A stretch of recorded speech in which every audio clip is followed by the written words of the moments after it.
పత్రికలో ఈ యొక్క పుస్తక నేపథ్యం మరియు నిర్మాణం. ఈ పుస్తకాన్ని రాసిన వారు ఎవరు అని అంటే అపోస్తలుడైన పౌలు గారు రాశారు. ఎవరి కోసం రాశారంటే కొలసీ సంఘం కోసం రాశారు. ఉద్దేశం సంఘంలో ఉన్న సమస్యల నిమిత్తము రాశారు.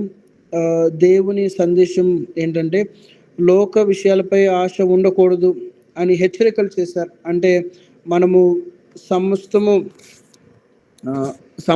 క్రీస్తు అయి ఉన్నాడు, సమస్తానికి అధిపతి క్రీస్తు అయి ఉన్నాడు కనుక ఈ లోక విషయాల్లో దేని మీద కూడా మనం దృష్టి ఉంచకూడదని చెప్పి హెచ్చరికలు చెప్తూ రాశారు. అయితే ఈ పత్రిక ఈ యొక్క సంఘం ఎప్పుడు స్థాపించబడిందంటే క్రీస్తు శకం 52వ సంవత్సరం నుండి 54వ సంవత్సరం మధ్యలో ఈ యొక్క సంఘం స్థాపించబడింది. అయితే ఈ సంఘము స్వయంగా పౌలు గారు స్థాపించలేకపోయినప్పటికీ, అంటే పౌలు గారి సంఘాన్ని కట్టలేదు, పౌలు శిష్యుడైన ఎపఫ్రా అనే ఒక ఆయన ఈ సంఘాన్ని స్థాపించాడు. అయితే పౌలు గారు ఖైదులో ఉన్నప్పుడు ఆ ఎపఫ్రా పౌలు గారి దగ్గరికి వచ్చి సంఘంలో ఉన్న విషయాలన్నీ పంచుకున్న తర్వాత పౌలు గారు ఆ కొలసీ సంఘాన్ని ఉద్దేశించి కొన్ని మాటలు అక్కడ ఎపఫ్రాను ప్రక్కన కూర్చోబెట్టుకుని అక్కడ ఉన్న సమస్యలన్నిటి నిమిత్తం, అక్కడ ఉన్న పరిస్థితుల నిమిత్తము పౌలు గారు ఈ యొక్క మాటలు, ఈ యొక్క పత్రికను రాయటం మనం చూస్తాం. మూల వాక్యం మనం బాగా ఆలోచన చేసి చూసినట్లయితే ఈ యొక్క పుస్తకంలో కూడా అనేకమైన అద్భుతమైన వచనాలు ఉన్నాయి. అయితే దీన్ని మూల వాక్యము మనం చూసినట్లయితే మొదటి అధ్యాయం 18వ వచనంలో సంఘము అను శరీరమునకు ఆయనే శిరస్సు, ఆయనకు అన్నిటిలో ప్రాముఖ్యము కలుగు నిమిత్తము ఆయన ఆది అయి ఉండి మృతుల్లో నుండి లేచుటలో ఆది సంభూతు రాయడం. సో ఇక్కడ క్రీస్తుని చాలా ఎగ్జాల్ట్ చేస్తూ ఆయన ఈ యొక్క మూల వాక్యాన్ని రచించారు. అయితే మొట్టమొదటి అధ్యాయంలోకి మనం వెళ్ళిపోదాం. మొట్టమొదటి అధ్యాయం 1వ వచనం నుండి 8వ వచనాల వరకు క్రీస్తు పేరట శుభములు ఆయన రాయటం మనం చూస్తాం. క్రీస్తు పేరట శుభములు. అక్కడున్న కొలసీ సంఘంలో ఉన్న పరిశుద్ధులకు కానీ, అక్కడ సంఘంలో ఉన్న ప్రతి ఒక్క వ్యక్తులందరికీ కానీ శుభములు రాస్తూ మీరందరూ కూడా ఫలించి వ్యాపించి మీరందరూ కూడా చక్కగా దేవుళ్ళు అభివృద్ధి పొందుతున్నారు, దాన్ని బట్టి నేను చాలా సంతోషిస్తున్నాను అని చెప్పి ఎపఫ్రాను కూడా అక్కడ గుర్తు చేసుకుంటారు. ఎవరన్నా 7వ వచనం ఒకసారి చదువుతారమ్మా? కొలసీలు రాసిన పత్రిక మొదటి అధ్యాయం 7వ వచనం. ఎపఫ్రాను మా ప్రియుడైన తోడి దాసుని వలన మీరు ఈ సంగతులను నేర్చుకుంటారు. చాలమ్మా. సో ఈ సంఘం ఎపఫ్రా ద్వారా కట్టబడింది అన్నదానికి ఉదాహరణ. సో ఎపఫ్రా ద్వారా మీరు ఈ సంగతులన్నీ నేర్చుకున్నారు. క్రీస్తులు ఎలా జీవించాలో మీ సంఘం అంతా కట్టబడింది. ఎపఫ్రా చాలా కష్టపడ్డాడు, మీ అందరికి సువార్త చేశారు. సో ఆ పైనున్న విషయములన్నీ కూడా, ఆ పైనున్న విషయముల కోసం సువార్త సత్యమును గూర్చి, బోధలు గూర్చి, నిరీక్షణ గూర్చి, మీరు ఎలా ఫలించాలి, మీలో వాక్యం ఎలా వెదజల్లబడుతున్నది, మీరు సకల విషయంలో ఆ సంఘము ఎస్టాబ్లిష్ అవడానికి మెయిన్ ఎలిమెంట్స్ అన్నీ కూడా పైన రాశారు. సో ఇవన్నీ కూడా మీకు ఎపఫ్రా మీకు బోధించాడు అని ఆయన చెప్పడం కూడా రాయబడుతుంది. ఆయన ద్వారా మీరు ఈ విషయాలన్నీ నేర్చుకున్నారని రాయబడుతుంది. అయితే 9వ వచనం నుండి 12వ వచనం వరకు ఇక్కడ మీరు చూసినట్లయితే ఈ వచనాలు కలిసిగా ఉంటాయి. 9 నుండి 12 వరకు ఇక్కడ ఏం రాస్తున్నాడంటే దేవునికి ఇష్టమైన జీవితం, అంటే మనము ఒక విశ్వాస దేవుడికి ఏ విధంగా ఇష్టంగా జీవించాలో దానికోసము ఈయన రాస్తున్నారు. ఎవరైనా 9వ వచనం నుండి చదవగలిగినట్లయితే కొన్ని విషయాలు మనం ఇక్కడ నుండి చూసుకుని త్వరగా ముగించుకుందాం. అందుచేత ఈ సంగతి వినిన నాట నుండి మేమును మీ నిమిత్తము ప్రార్థన చేయుట మానక మీరు సంపూర్ణ జ్ఞానమును ఆత్మ సంబంధమైన వివేకమును గలవారును ఆయన చిత్తమును పూర్ణముగా గ్రహించిన వారునై ప్రతి సత్కారములో సఫలమగుచు దేవుని విషయమైన జ్ఞానమందు అభివృద్ధి పొందుచు అన్ని విషయములలో ప్రభువును సంతోష పెట్టునట్లు ఆయనకు తగినట్టుగా నడుచుకొనవలననియు ఆనందముతో కూడిన పూర్ణమైన ఓర్పును దీర్ఘశాంతమును కనపరుచునట్లు ఆయన మహిమ శక్తిని బట్టి సంపూర్ణ బలముతో పరచబడవలననియు తేజోవాసులైన పరిశుద్ధుల స్వాస్థ్యములో పాలివారగుటకు మనలను పాత్రులుగా చేసిన తండ్రికి మీరు కృతజ్ఞతాస్తుతులు చెల్లింపవలననియు దేవుని బ్రతిమాలు కొనుచున్నాను. చాలండి. ఇక్కడ మనం చూసినట్లయితే దేవునికి ఇష్టమైన జీవితం మీరు ఏ విధంగా జీవించాలో దేవుని విషయమై జ్ఞానమందు అభివృద్ధి పొందుచు, దేవుని విషయమై జ్ఞానమందు అభివృద్ధి పొందుచు, అన్ని విషయంలో ప్రభువును సంతోష పెట్టునట్లు ఆయనకు తగినట్టుగా నడుచుకునవలనని ఆనందంతో కూడిన పరిపూర్ణమైన ఓర్పును దీర్ఘశాంతమును కనబడు. ఇక్కడ చాలా విషయాలు రాస్తారు. ఆయన మహిమను శక్తిని బట్టి సంపూర్ణ బలముతో బలపరచబడవలనని తేజోవాసులైన పరిశుద్ధులతో స్వాస్థ్యము పాలివారు మగుటకు మనలను పాత్రులుగా చేసిన తండ్రికి మీరు కృతజ్ఞత స్తుతులు చెల్లింపవలనని దేవుని బతిమాలు కొనుచున్నాను. సో ఒకటి ఏమిటంటే మీరు దేవుడికి ఇష్టమైన జీవితం ఎలా జీవించాలో ఆయన్ని చక్కగా చాలా స్పష్టంగా రాశారు. నెక్స్ట్ ఏమిటంటే ఆయనకి ఎలా కృతజ్ఞతాస్తుతులు తెలియజేయాలో, ఆయనకి ఏ విధముగా థ్యాంక్స్ చెప్పాలో దానికోసం కూడా ఈయన రాయడం మనకు కనిపిస్తుంది. అయితే మనం చూస్తున్నట్లయితే అదే మొదటి అధ్యాయంలో దేవునికి ఇష్టమైన జీవితము, ఆయనకి ఏ విధంగా కృతజ్ఞతాస్తుతులు తెలియజేయాలి 9 నుండి 12 వచనాల వరకు మనకు చూస్తాం. అయితే మనము 12వ వచనం నుండి 13వ వచనం నుండి 14వ వచనం వరకు 13 నుండి 14 వరకు కూడా విమోచన మరియు దేవుని యొక్క ఆశీర్వాదం మనకు కనబడుతుంది.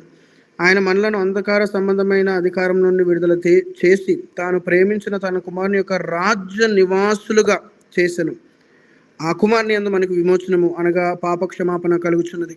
ఒక 13-14 వచనాల్లో రక్షణ కార్యం కోసం మరలా ఒకసారి సంఘానికి గుర్తు చేసి ఆయన ద్వారా మనం ఆశీర్వదించబడ్డాం, కుమారుని ద్వారా మనకి విమోచన వచ్చింది, మనం అంధకార సంబంధమైన అధికారం నుండి విడుదల చేయబడ్డాం అని చెప్పి ఒక అద్భుతమైన విషయాన్ని ఈ సంఘానికి మరలా జ్ఞాపకం చేశారు. 15వ వచనం నుండి 20వ వచనము వరకు సమస్తము క్రీస్తు యందున్నవి అని చెప్పి వ్రాయబడి ఉంటుంది. మీరు చూసినట్లయితే 15వ వచనం నుండి 20వ వచనం వరకు సమస్తము అక్కడ మీరు 16వ వచనంలో చదివితే ఏలయనగా ఆకాశమందున్నవి భూమి అందున్నవి దృశ్యమైనవి కానీ అదృశ్యమైనవి కానీ అవి సింహాసనములైనను ప్రభుత్వములైనను ప్రధానులైనను అధికారులైనను సర్వము ఆయన యందు సృజింపబడినను సర్వము ఆయన ద్వారా ఆయనను బట్టి సృజింపబడి ఉన్నాయి అని చెప్పి సమస్తానికి మూల కేంద్ర బిందువు సో యేసుక్రీస్తు వారే అయ్యున్నారు అని చెప్పి సమస్తము క్రీస్తునందు ఉన్నవి అని చెప్పి 15వ వచనం నుండి 20వ వచనముల వరకు ఆయన రాశారు. అయితే 21వ వచనం నుండి 23వ వచనం వరకు సిలువను మరలా గుర్తు చేస్తున్నారు. 21వ వచనం నుండి 23వ వచనం వరకు మీరు చూసినట్లయితే ఇక్కడ నేను ఇంగ్లీష్ బైబిల్లో కొన్ని రిఫరెన్స్ తీసుకున్నాను. సో వర్సెస్ అన్ని కొన్ని తప్పుగా ఉన్నాయి. అయితే మీరు 19వ వచనం నుంచి చదివితే మనకి చాలా క్లియర్గా కనబడతాయి. ఆయన యందు సర్వ సంపూర్ణత నివసించవలననియు ఆయన శిలువ రక్తం చేత సంధి చేసి ఆయన ద్వారా సమస్తము అవి భూలోకమందున్నవైనను పరలోకమందున్నవైనను వాటన్నిటిని ఆయన ద్వారా తనతో పరుచుకుని వలనని తండ్రి అభిష్టమాయను.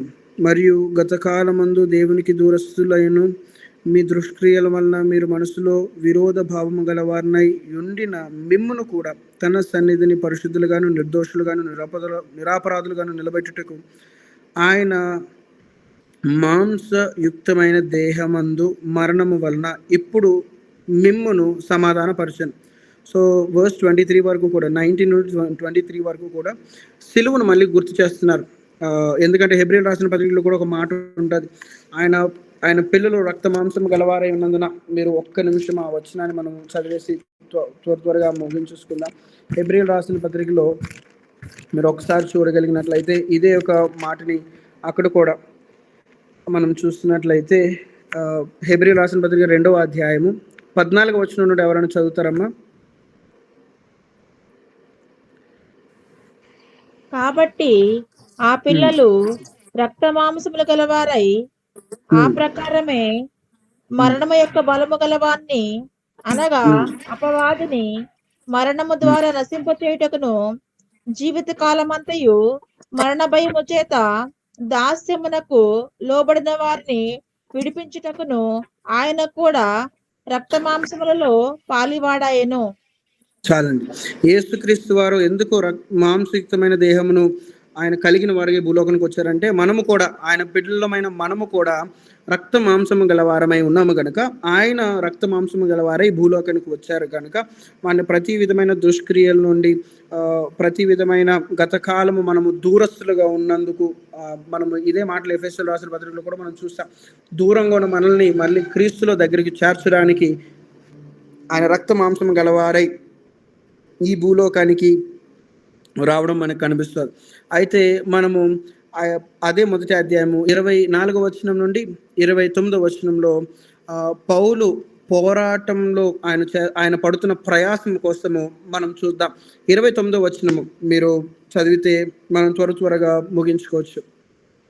29వ వచనం, మొదటి అధ్యాయం 29వ వచనం. అందు నిమిత్తము నాలో బలముగా కార్యశుద్ధి కలుగ చేయు ఆయన క్రియాశక్తిని బట్టి నేను పోరాడుచు ప్రయాసపడుచున్నాను.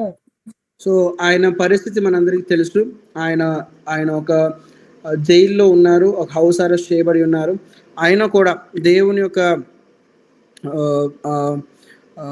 ఆయన బలమును పొందుకొని ఆయన బలము ద్వారా కార్యసిద్ధి కలుగజేయన శక్తిని బట్టి నేను నా సాయశక్తులు ప్రయత్నం చేస్తున్నాను, పోరాడుతున్నాను. ఈ సిలువ వార్త అనేక మందికి చేర్చబడలాగా నేను ముందుకు వెళ్తున్నాను అని చెప్పేసి పౌలు గారు ఆయన పోరాటం కోసం రాశారు. 2వ అధ్యాయంలో మొదటి 3 వచనాలు మనం చూస్తున్నట్లయితే, 2వ అధ్యాయము మొదటి 3 వచనాలు, క్రీస్తుని స్పష్టంగా తెలుసుకొనుట. ఇక్కడ యేసుక్రీస్తు వారిని స్పష్టంగా మనము తెలుసుకొనుట. దీన్ని మనము బాగా ఆలోచన చేస్తే 2వ వచనంలోనే కనబడుతుంది. 2వ వచనంలో నేను ఎంతగా పోరాడుచున్నానో మీరు తెలుసుకొనగోరుచున్నాను. వారు ప్రేమయందు అతకబడి సంపూర్ణ గ్రహింపు యొక్క సకలైశ్వర్యము కలిగిన వారే దేవుని మర్మమై ఉన్న క్రీస్తును స్పష్టముగా తెలుసుకున్న వారై తమ హృదయములలో ఆదరణ పొందవలనని వారందరి కొరకు పోరాడుచున్నాను. సో ఇక్కడ మనము లవోదికీయ సంఘం కోసం కూడా ఆయన చెప్తున్నారు. లవోదికీయ సంఘం కోసం కూడా మాట్లాడుతూ ఆయన క్రీస్తుని స్పష్టంగా తెలుసుకునే విషయంలో to know Christ in clear అన్నమాట. సో ఆయన్ని చక్కగా తెలుసుకునే విషయంలో ఆయన సాయశక్తులు పోరాడుతున్నాను అని తెలియజేశారు. సో ఇక్కడ మనం తర్వాత చూస్తున్నట్లయితే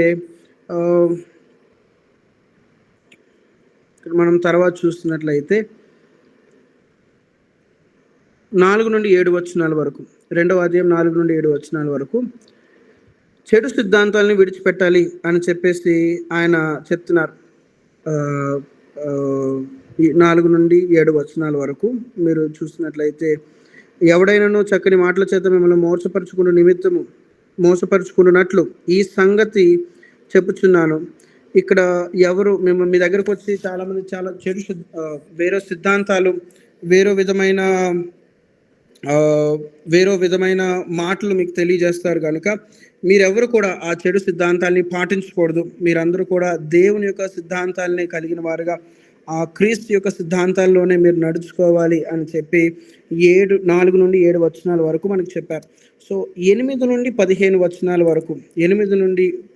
వచనాల వరకు కూడా అక్కడ ఒక అద్భుతమైన విషయం కోసం రాయబడి ఉంటుంది. క్రీస్తుతో పాతిపెట్టబడి క్రీస్తుతో లేచి అనే ఒక విషయాన్ని అక్కడ చాలా చక్కగా మనకు అర్థమయ్యే విధముగా పౌలు గారు అక్కడ రాసించారు. ఇక క్రీస్తుతో కూడా మనము పాతిపెట్టబడి, మన 12వ వచనం చదివితే మీకు త్వరగా మనం ముగించుకుందాం. 12వ వచనం, ఎవరైనా 2వ అధ్యాయము 12వ వచనం చదివినట్లయితే, బాప్తిస్మమందు ఆయనతో కూడా పాతి పెట్టబడిన వారై ఆయనను మృతుల నుండి లేపిన దేవుని ప్రభావముందు విశ్వసించడం ద్వారా ఆయనతో కూడా లేచితిరి. సో మనము కూడా అంటే మన పాప విషయంలో అసలు నిజానికి మనము ఆయన శిక్షను అనుభవించాలి. కాకపోతే మనం బాప్తిస్మం తీసుకున్నప్పుడు మనము ఆ నీటిలో ముంచి తేల్చినప్పుడు మనమందరం కూడా జ్ఞాపకం చేసుకున్నట్లు అయితే మన పాత జీవితం అంతా కూడా పాతి పెట్టబడి, బాప్తిస్మం తీసుకున్నప్పుడు మీ అందరికీ తెలుసు బాప్తిస్మం ఎట్లా జరుగుతుందో. ఒక మనిషిని తీసుకుని వెళ్ళి ఆ నీటిలో బాప్తిస్మం ఇచ్చినప్పుడు ఆ నీటిలో ముంచి పరిపూర్ణంగా ముంచి పైకి తెస్తారు.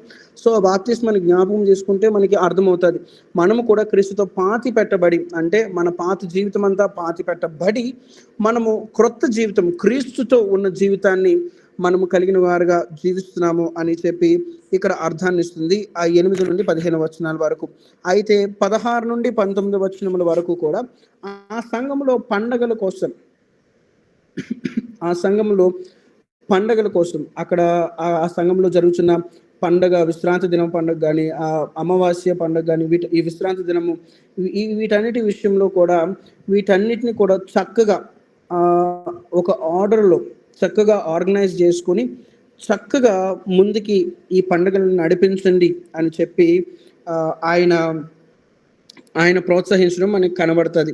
సో తర్వాత మీరు చూస్తున్నట్లయితే 20 నుండి 23 వచనాల వరకు 20 నుండి 23 వచనాల వరకు ఈ లోకం అనేది శాశ్వతం కాదు అని చెప్పే ఒక అర్థాన్ని ఆ 20 నుండి 23 వచనాలు ఆయన ఇస్తున్నారు. 20 నుండి 23 వచనాల్లో ఈ లోకము ఎవరికి కూడా శాశ్వతం కాదు, ఈ లోకంలో ఎవరు మనం ఉండము, మనం అందరం కూడా ఈ లోకంలో అవన్నీ కూడా ఎల్లప్పుడూ ఎల్లకాలం ఉండేవి కాదు అని చెప్పడానికి ప్రయత్నం చేస్తారు. సో 3వ అధ్యాయంలోకి వచ్చేద్దాం. 3వ అధ్యాయంలోకి వచ్చినట్లయితే 3వ అధ్యాయం 1వ వచనం నుండి 4 వచనాల వరకు మనం చూసినట్లయితే 3వ అధ్యాయం 1వ వచనం నుండి 4 వచనాల వరకు నిత్యత్వమును మనము వెతుకుట అంటే నిత్యత్వం అంటే పౌలు గారు చాలా చక్కని మాట మాట్లాడారు. మీరు క్రీస్తు కూడా లేకపోయిన వారైతే పైనున్న వాటినే వెతుకుడి. మనము ఈ లోక సంబంధమైన వాటిని మనం వెతికే వారిగా ఉండకూడదు, కానీ పరలోక సంబంధమైన వాటిని మనం వెతుక్కునే వారిగా ఉండాలి. పరలోకంలో యేసుక్రీస్తు వారు తన శిష్యులతో చెప్పారు, నేను వెళ్ళి మీ కొరకు స్థలాన్ని శుద్ధపరచడానికి వెళ్తున్నాను అని చెప్పి, అక్కడ మీకోసం స్థలం ఏర్పాటు చేస్తున్నాను అన్నారు. సో ఈ లోకం శాశ్వతం అయితే కాదు. మనం ఎవరు కూడా ఈరోజు మనం నివసించే మన జీవితం కోసం మనము ఒక అష్యూరెన్స్ ఇవ్వలేం, ఎప్పుడు ఏం జరుగుతుందో మనకు తెలియదు. సో ఈ లోకంలో దేనికి కూడా ఒక ఇటర్నిటీ ఉన్న క్వాలిటీస్ దేనికి లేవు. ఏది కూడా ఈ లోకంలో నిత్యమైనది కాదు. మనం చూసే సృష్టి కానీ, మనం చూసే ఏదైనా కూడా, మనుషులు కానీ, మనము వాడుతున్న ప్రతి వస్తువులు కానీ, ఇవన్నీ కూడా ఒకరోజు ఎక్స్పైర్ అయిపోవాల్సినవే. సో మనము వీటి మీద మన అష్యూరెన్స్ వీటి మీద పెట్టుకోకూడదు, కానీ పరలోక సంబంధమైన వాటి మీద మనం దృష్టి పెట్టుకోవాలి. అందుకే పర సంబంధమైన వాటి మీద దృష్టి పెట్టుకుని అక్కడున్నవే వెతకాలి. అక్కడున్న దీవెనలు, అక్కడ మన కోసం ఏర్పాటు చేయబడే గృహం, అక్కడ మన కోసం ఉన్న దేవుడిచ్చే మహిమ కిరీటం, ఆయన ఇచ్చే ఆ మహిమ స్వరూపం, ఆయన ఇచ్చే గొప్ప ఖ్యాతి, అసలైన ఆశీర్వాదాలు అక్కడ ఉన్నాయి. కనుక మనము క్రీస్తుతో కూడా లేపబడిన వారం అయితే పరలోకమందు ఉన్న వాటిని మీరు వెతకండి అని చెప్తూ, ఈయన నిత్యత్వమును మీరు వెతుకుట ఎందు, అంటే నిత్యత్వమును అర్థం చేసుకుని ఆ నిత్యత్వంని వెతుకుతూ జీవించండి. ఈ లోకంలో మీరు పరదేశులు యాత్రికులై ఉన్నారు కనుక వాటన్నిటిని జ్ఞాపకం చేసుకుని నిత్యత్వం కోసం ప్రాకులు పడని అని చెప్పి నేను చెప్తున్నా. సో 3వ అధ్యాయము 5వ వచనం నుండి 11వ వచనం వరకు చూసినట్లయితే క్రీస్తు అందరిలో ఉన్నవాడు. మనందరిలో కూడా క్రీస్తు ఉన్నాడు. ప్రతి ఒక్కరిలో, మీలో, నాలో, సమస్తం ప్రతి ఒక్కరిలో కూడా క్రీస్తు ఉన్నాడు.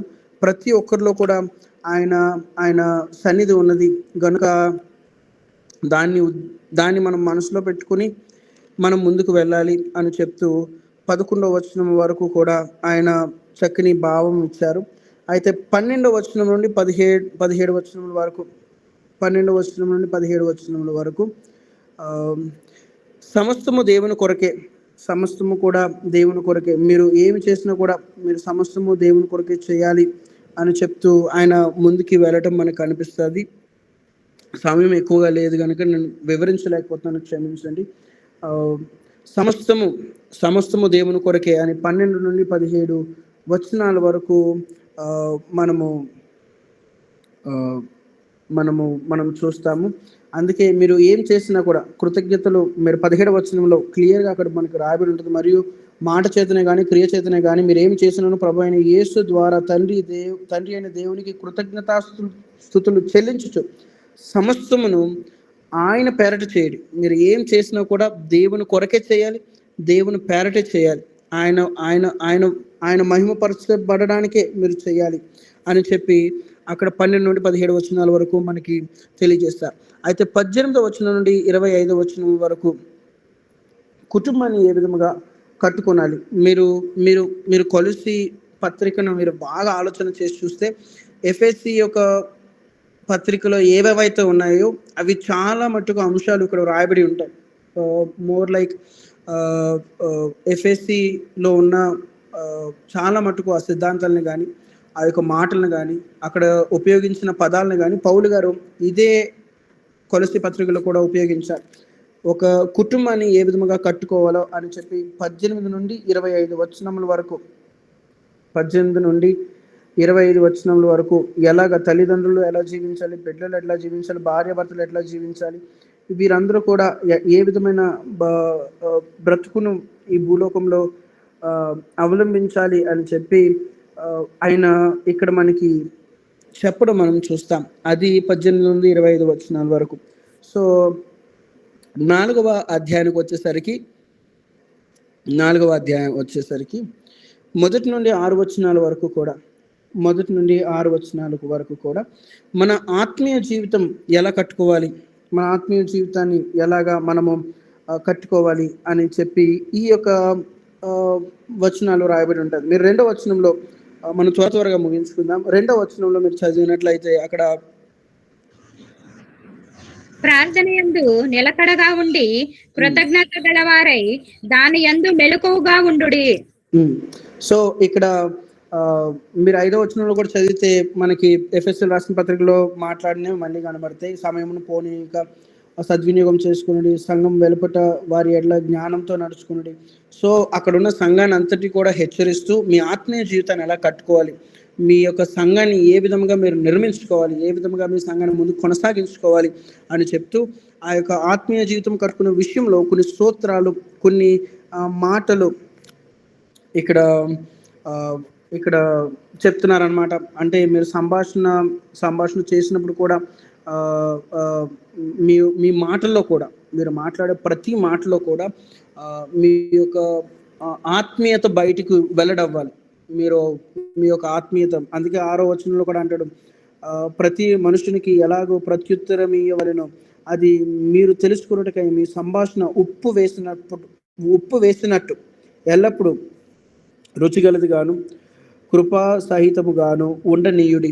అంటే మన సంభాషణ విషయంలో కూడా, మీరు మాట్లాడే ప్రతి మాట విషయంలో కూడా అవి నిస్సారమైన మాటలు కాదు కానీ సారమైన మాటలు, రుచి కలిగిన మాటలుగా ఉండాలని చెప్పేసి ఇక్కడ పౌలు గారు కోరుకుంటున్నారు.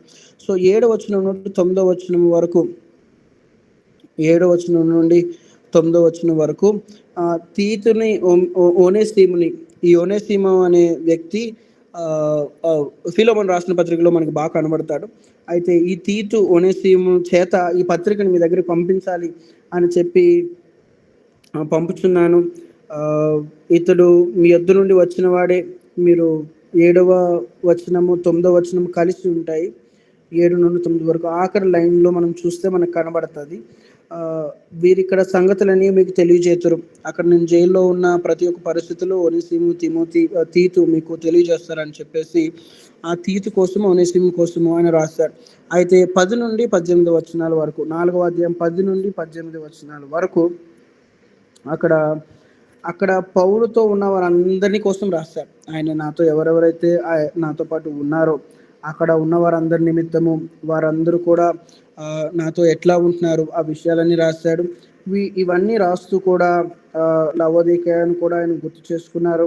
ఇంకా అక్కడ కూడా లవోదికకు పంపిన పత్రికను మీరు కూడా చదివించుకోండి. అంటే నేను లవోదిక కూడా ఒక పత్రిక రాస్తాను. లవోదిక సంఘం ఎక్కడ ఉంటుందంటే ప్రకటన గ్రంథము 3వ అధ్యాయంలో మనకు కనబడుతుంది.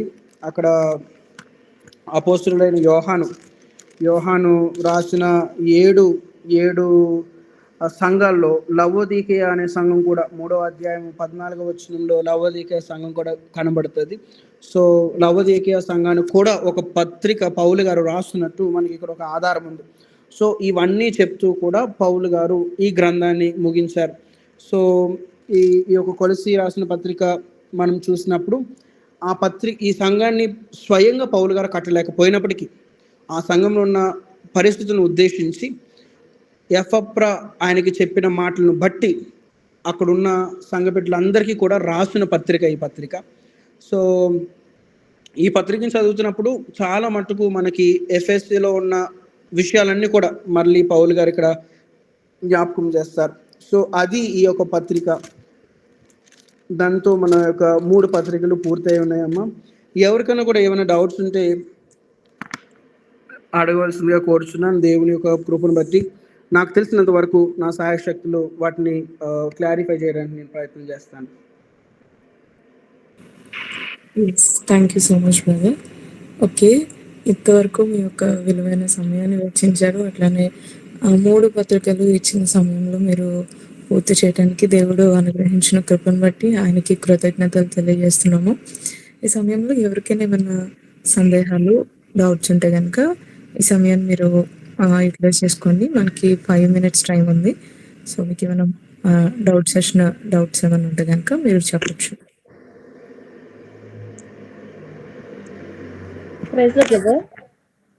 Praise lord. అది ఇప్పుడు ఎఫ్ఎఫ్రా అంటే ఫిలిపి పట్నం నుంచి వెళ్ళాడు కదండి, ఆయనేనండి ఈయన? ఎఫెప్రా అవునండి, ఆయన ఇక్కడ కూడా ఉన్నాడు. మీకు ఒక్క నిమిషం, మీకు ఎఫెప్రా కోసము కొన్ని వాక్యాలు చెప్తాను. ఆయన కూడా అంటే పౌలు గారి శిష్యుడండి ఆయన కూడా. అంటే ఫిలిప్పీ సంఘం పంపించిన ఎఫ్రాఫా వేరు, కొలసీ సంఘాన్ని స్థాపించిన ఎఫ్రాఫా వేరు. ఆయన ఫిలిప్పీ సంఘం నుండి వెళ్ళింది ఎపఫ్రోదితు అమ్మ. ఫిలిప్పీ సంఘం నుండి వెళ్ళింది. మీకు ఒక్క నిమిషం మీకు అర్థమయ్యేలా చెప్తాను. ఇదిగోండి ఎపఫ్రోదితు, ఈయన పేరు మీరు చూసినట్లయితే ఎపఫ్రోదితు. సో కొలసీ సంఘాన్ని దగ్గరికి వెళ్ళింది ఎపఫ్రా. వీళ్ళిద్దరు కూడా వేరు వేరు. ఈయన పేరు ఎపఫ్రా, ఆయన పేరు ఎపఫ్రోదితు. Okay okay brother. అది ఒకసారి కూడా చెప్పరండి. అదేంటంటే అది బయానా అని ఉంది కదా, అంటే సంచ కరువు అని చెప్పారు కదండి, సంచ కరువు. ఓకే, దాని గురించి కొంచెం ఎక్స్ప్లెనేషన్ ఎవరు? యేసుక్రీస్తు ప్రభు వారు ముందే పరలోక రాజ్యం మనం అందరము చేరాలని ఆయన శిలువ మరణమే సంచ బయానా అని అర్థం అండి. అంటే ఈ యొక్క సంచ కరువు అంటే అడ్వాన్స్ అమ్మ. మీకు ఒక చిన్న ఉదాహరణ చెప్తాను. మీరు ఏదైనా రెంటెడ్ హౌస్ లో దిగే ముందు వాళ్ళు అడ్వాన్స్ అడుగుతారు. సో అడ్వాన్స్ ఇచ్చిన తర్వాత మనము ఆ ఇంట్లోకి దిగడానికి అవుతుంది. సో ఇప్పుడు పరలోకంలోకి మనం చేరడానికి ముందుగా దేవుడు ఆత్మను మనకి సంచకరువుగా అని అంటే ఇన్ అడ్వాన్స్ అని అంటారు. ముందుగానే అడ్వాన్స్ గా ఆయన మనకి ఆత్మనిచ్చారు.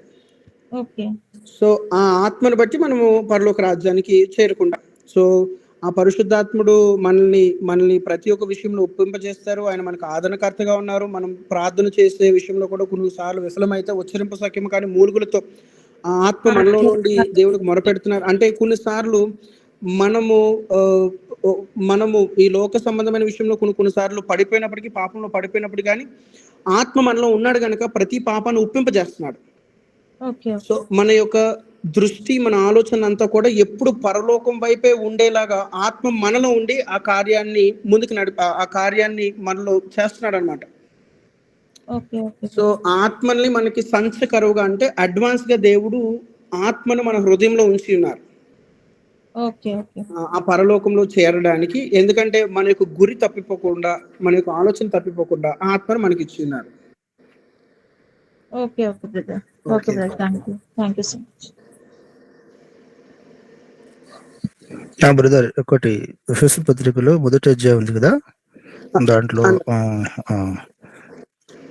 దాంట్లో ఏమంటాడు, నిర్దోషుల 3, 5, 6 వచనంలో నిర్దోషులమై ఉండాలని మనం జగత్ పునాది వేయబడక మునిపే ప్రేమ చేత ఆయన క్రీస్తులో మనల్ని ఏర్పరచుకుని అంటున్నాడు కదా.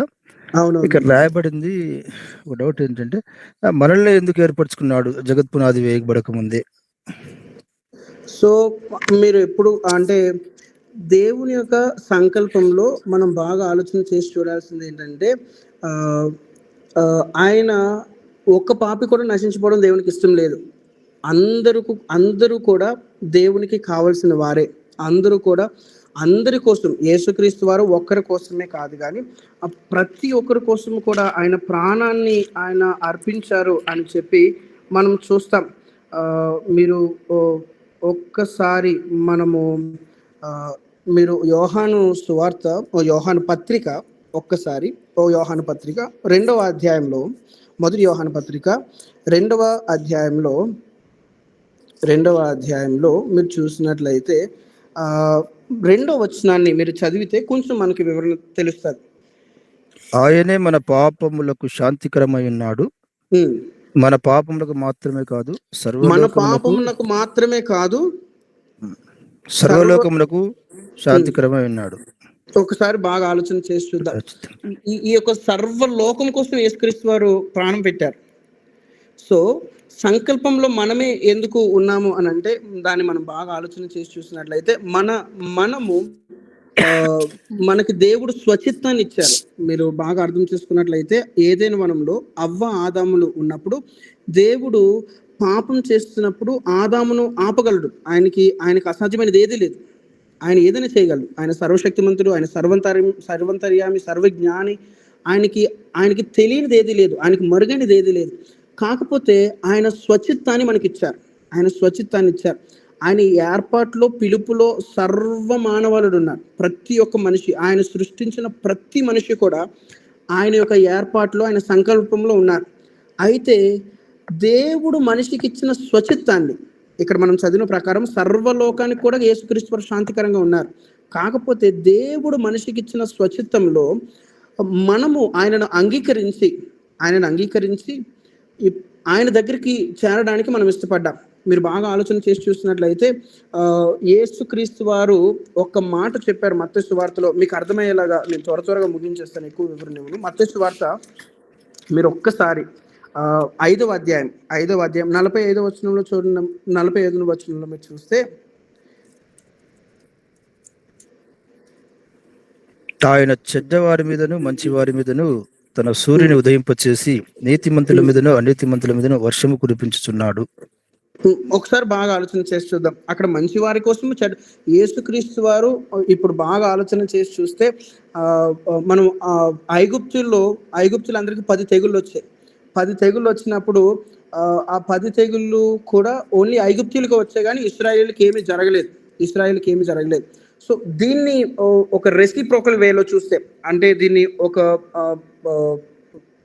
దీన్ని మనం ఇంకొక వేలో చూస్తే, అంటే మీకు అర్థమయ్యేలా చెప్పాలంటే, మంచి వారి మీదను చెడ్డవారి మీదను, అంటే యేసుప్రభుని నమ్ముకున్న వారి మీదను యేసుప్రభుని నమ్ముకోలేని వారి మీదను, దేవుణ్ణి విశ్వసించే వారి మీదను దేవుని విశ్వసించలేను అందరికీ కూడా దేవుడు మంచిగా చేస్తున్నారు. అందరికీ కూడా దేవుడు. కాకపోతే మనుష్యుడు తనకిచ్చిన సొంత చిత్తాన్ని బట్టి, ఆయన దేవుడు తనకి ఇచ్చిన ఫ్రీ విల్ని బట్టి మనుష్యుడు దేవుని తెలుసుకోలేకపోతున్నాడు. అన్యుల జీవితంలో కూడా దేవుడు గొప్ప కార్యాలు చేస్తున్నారు. కాకపోతే వాళ్ళు ఈ యుగ సంబంధమైన దేవత ద్వారా వారి మనోనేత్రములన్నీ గురుడితనము కలగబడిపోయి వారు తెలుసుకోవడానికి, దేవుని యొక్క సువార్త తెలుసుకోవడానికి వాళ్ళు దేవుని దగ్గరికి రాలేకపోతున్నారు. మనం దేవుని దగ్గరికి వచ్చాం. అయితే సంకల్పంలో అందరం ఉన్నాం. కాకపోతే వారికి ఇచ్చిన స్వచిత్తాన్ని ఎవరు కూడా దేవుని దగ్గరికి చేరడానికి వాడుకోవట్లేదు. మీకు అర్థమైందండి, లేకపోతే ఇంకేమన్నా వివరణ ఇమ్మంటారా? అంటే నాకు ప్రశ్న ఏంటంటే, జగత్ పునాది వేయబడక ముందే మనల్ని మాత్రం ఏర్పరచుకున్నాడు అనుకోవాలా ఈ సందర్భము? లేకపోతే ప్రపంచము అంతా అంటే ఉన్న మానవాళి మొత్తం ప్రభు జగత్ పునాది వేయబడక ముందు ఏర్పరచుకున్నాడు అని కూడా అనేటటువంటి క్వశ్చన్. ఇక్కడ ఏమంటారంటే, వేయబడక మునిపే ప్రేమ చేత ఆయన క్రీస్తులో మనల్ని అంటున్నాడు కదా, జగత్ పునాది వేయక. అది క్వశ్చన్ అనమాట. ఎందుకంటే మీరు అన్నది కంటే ఓకే, మంచి వారి మీద చెడ్డవారి మీద వర్షము, సూర్యుడు ఉదయిస్తున్నాడు, ఓకే. ఇక్కడ కూడా యోహాను రాసిన మొదటి పత్రికలో మీరు చెప్పినటువంటి అనేటువంటి సందర్భం కూడా ఓకే. అయితే ఇక్కడ అందరి కొరకు ఆయన ప్రాణం పెట్టాడు అనే విషయం ఓకే. అయితే ఇక్కడ ఏంటంటే ఈ సందర్భం మనం ఎట్లా అర్థం చేసుకోవాలి అనేటువంటిది క్వశ్చన్ అనమాట. అంటే టోటల్ గా మనం మాత్రమేనా ఏర్పరచుకున్నాము, లేకపోతే అందరూ కూడా ఆయన ప్రణాళికలు ఉన్నారా అన్నట్టుగా క్వశ్చన్ అనమాట. అది సో ఇక్కడ ఏమంటుందంటే, ఇక్కడ ఏమని రాయబడిందంటే, నిర్దోషులమునై ఉండవలనని జగత్పునాది వేయబడక మునిపే ప్రేమ చేత మనల్ని క్రీస్తులో మనల్ని ఏర్పరచుకున్నా అంటున్నారు కదా. ఇది మనం ఎలా అర్థం చేసుకోవాలనేది క్వశ్చన్ అనమాట. సో ఇక్కడ మనలను అక్కడ మీరు బాగా ఆలోచన చేసి చూస్తున్నట్లయితే పౌలు గారు ఇది రెండు విధాలుగా అర్థం చేసుకోవచ్చు అండి. ఒకటి, అక్కడున్న సంఘాని కోసం మనల్ని ఏర్పరచుకున్నారు, మనల్ని అంటే సంఘాన్ని ప్రోత్సహించడానికి మనల్ని ఏర్పాటు చేసుకున్నారు అని చెప్పి ఇక్కడ ఎఫ్ఎస్సి సంఘం కోసం ఎఫ్ఎస్సి సంఘ బిడ్డలందరినీ ఉద్దేశించి ఆయన చెప్పడం మనం చూస్తాం. ఎందుకంటే మన సంఘముగా దేవుని యొక్క బిడ్డలుగా మనం ఏర్పాటు చేయబడ్డామని. అదే విధముగా ప్రతి ఒక్కరు కూడా ఈ యొక్క సర్వ సృష్టిలో ఉన్న ప్రతి ఒక్కరు కూడా, so we are not design to go to hell. మనల్ని దేవుడు నరకాగ్నిలో పడివేయడానికి దేవుడు మనల్ని సృష్టించలేదు.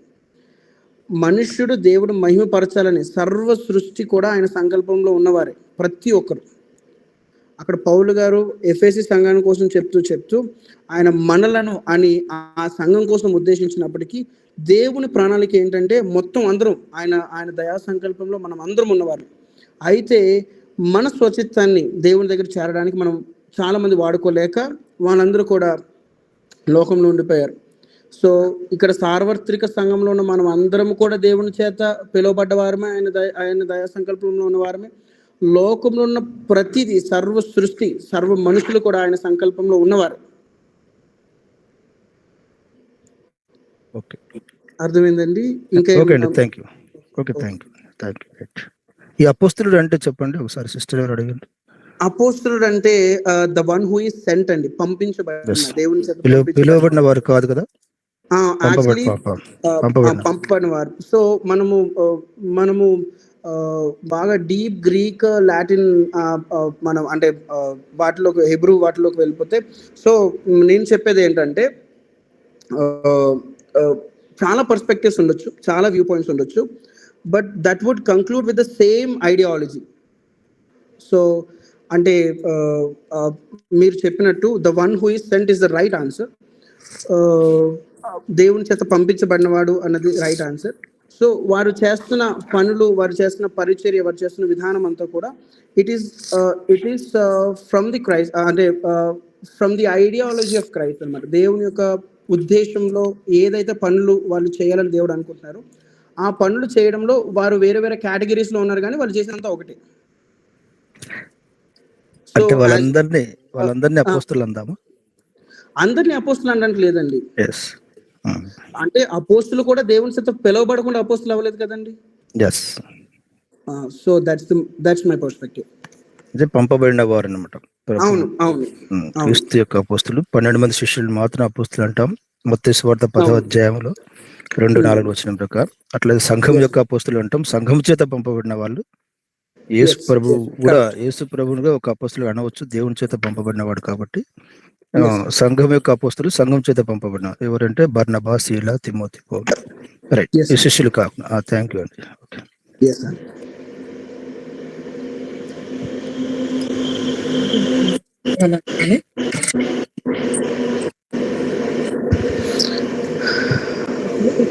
లేని పక్షంలో మనం ముందుకు వెళ్దాము. మీకు ఒక ఫామ్ పెట్టాము గ్రూప్ లో. ఒకసారి ఆ గ్రూప్ లో పెట్టిన ఫామ్ ని నిన్నటి సెషన్ అట్లానే ఈరోజు ఉదయం వరకు జరిగినటువంటి సెషన్స్ యొక్క క్వశ్చన్స్ అన్ని దాంట్లో ఉన్నాయి. మీరు అది ఫిల్ చేయండి. ఇకపోతే మరలా నేను అనౌన్స్మెంట్ చేస్తున్నాను. ఏమనంటే రాబోతున్నటువంటి ఏదైతే ఉందో మనకి రాబోతున్న 5 ఇక ముందు ఉన్నటువంటి ఇంకా 4 దినాలు ఉన్నాయి.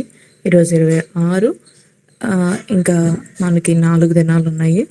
30 వరకు జరుగుతుంది. 31 సెషన్ ఏంటంటే how to read Bible and అంటే లైక్ వాక్యం ఎలా చదవాలి, బైబిల్ ఎలా అర్థం చేసుకోవాలి, బైబిల్ స్టడీ కోసం ఉంటుంది అనమాట. కాబట్టి 29 వరకే మనకి ఫైనల్ క్లాసెస్ అనేది ఎండ్ అయిపోతాయి. మనకి ఇంకా ఆ రోజుతో క్లోజ్. కాబట్టి గుర్తుపెట్టుకోండి, ఈరోజు ఈవినింగ్, రేపు ఎల్లుండి, అవతల ఎల్లుండితో మనకి ఈ క్లాసెస్ అన్నీ క్లోజ్ అయిపోతాయి. దయచేసి మీరు ప్రిపేర్ అవ్వండి ఫైనల్ ఎగ్జామ్ కొరకు. మీకు అది 31వ తారీఖున ఉంటుంది. అయితే మీకు అది కూడా లింక్ అనేది కేవలం ఎవరైతే మీట్లో